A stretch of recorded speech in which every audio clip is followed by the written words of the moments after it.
यही लूंगा। अरे बेटा नहीं यही लूंगा, यही लूंगा, यही लूंगा, बस यही लूंगा। कंपल करने लगे, स्नान करने लगे, यही लूंगा। जिद है, छोटे हैं तो छोटी जिद है, यही लूंगा। अब जब ये बड़े हो गए 18 साल से 20 साल से, फिर इनकी जिंदगी बड़ी हो गई, फिर इनकी जिंदगी मैं इसी से करूंगा। अब बड़ी किस मांग रहा था, हर चीज आप पूरी कर रहे हैं। और जब मैं बड़े हो गए मैं इसी से करूंगा, इसी से करूंगा, इसके अलावा किसी से नहीं करूंगा। करूंगा तो इसी से करूंगा। अरे नहीं बेटा तेरे मजहब में नहीं, मैं इसी से करूंगा। तेरे उसका ताल्लुक नहीं, इसी से करूंगा। मैं इसी से करूंगा। मैं जहर खा लूंगा, मैं इसी से करूंगा। इसी सोसाइटी में मैं सुसाइड कराऊंगा, मैं इसी से करूंगा, इसी से करूंगा, इसी से करूंगा। अरे भैया किसी के जिद्दी बच्चों की जिद को तोड़ना बचपन से सीखो, क्योंकि जब ये बड़े हो जाएंगे तो इनकी जिद भी बड़ी हो जाएगी और तुम बूढ़े हो जाओगे। अभी हजरत बता रहे थे मुर्तद बेटियों बच्चियों के बारे में, मैं उस पर अपना मुलाहजा रखना चाहता हूँ। जानते हो मेरे अजीजों, ये इसका ताल्लुक सिर्फ इस्लामी तरबियत से नहीं, इसका ताल्लुक माइंड स्टेटस से भी है। हमारे एक रुझान हो गया है, लड़कियां पढ़ रही हैं माशाअल्लाह, अच्छी बात है, इंजीनियर भी बन रही है, डॉक्टर भी बन रही है, सब कुछ हो रहा है, आलिमा भी माशाअल्लाह। और उसमें अब तो मदरसे के लड़कों वाले के उसमें तो हालत खराब है, मगर आलिमा वाला मदरसा खूब फल फूल रहा है। उसमें बच्चे नहीं मिले, चलता नहीं मिला, उसमें फीस मुकम्मल नहीं मिले, वो सक्सेस भी है, इसलिए जो देखो यही कर रहा है। लड़कियां पढ़ रही है, इंजीनियर भी है, डॉक्टर भी है, टीचर भी है।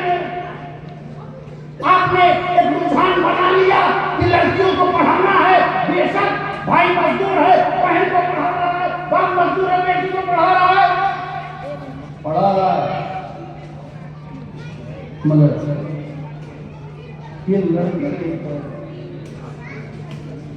लड़कियों पढ़ रहे, मिसमैच है। ये समाज में जो बुराई आ रही है, ये दीनी तरबियत से ज्यादा मिसमैचिंग की आ रही है। लड़का खराब मशीन चला रहा है, दीवार पे पेंट कर रहा है, नीचे मजदूर है, मोटर मैकेनिक है, चमड़ा की धुलाई करता है, और लड़की पढ़ के डॉक्टर है। अब अगर उसको किसी मुसलमान बच्चे से शादी करनी हो रही है तो ये बेचारे पुकार में खाए हुए मुसलमान बच्चे, गंदा पांडा मुंह लिए मुसलमान बच्चे, साफ सुथरे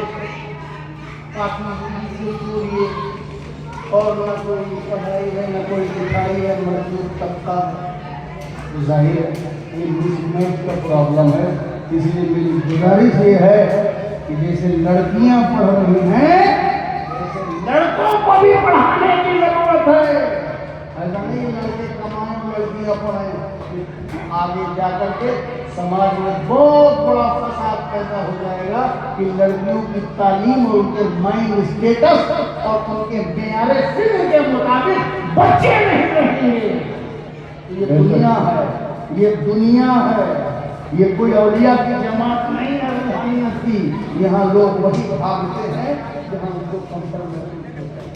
मेरी अपील है कि एक जो रुझान है कि लड़कियों को पढ़ाया जाए, बेशक पढ़ाया जाए, लेकिन उसके साथ साथ लड़कों की भी पैरेलल तालीम होती है, ताकि आगे जा करके ये समाज का बहुत बड़ा क्राइसिस न बन जाए, जैसे कि आज बन गया।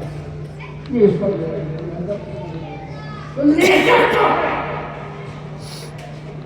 भाई, बात जो है आप इसको खैर कहते हैं, मैं यही लूंगा।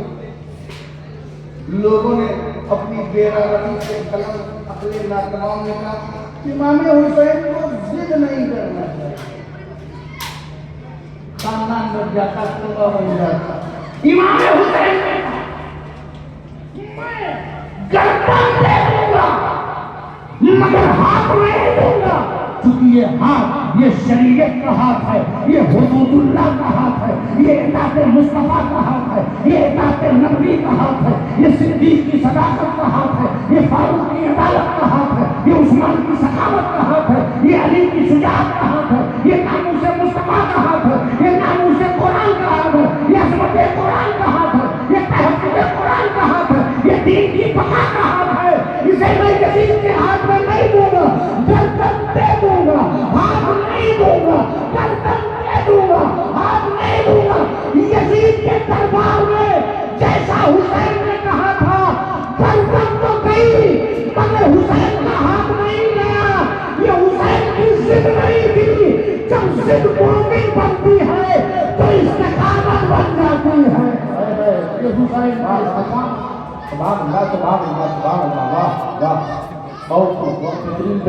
ये हुसैन की इस्तिकामत है। ये हुसैन की इस्तिकामत है।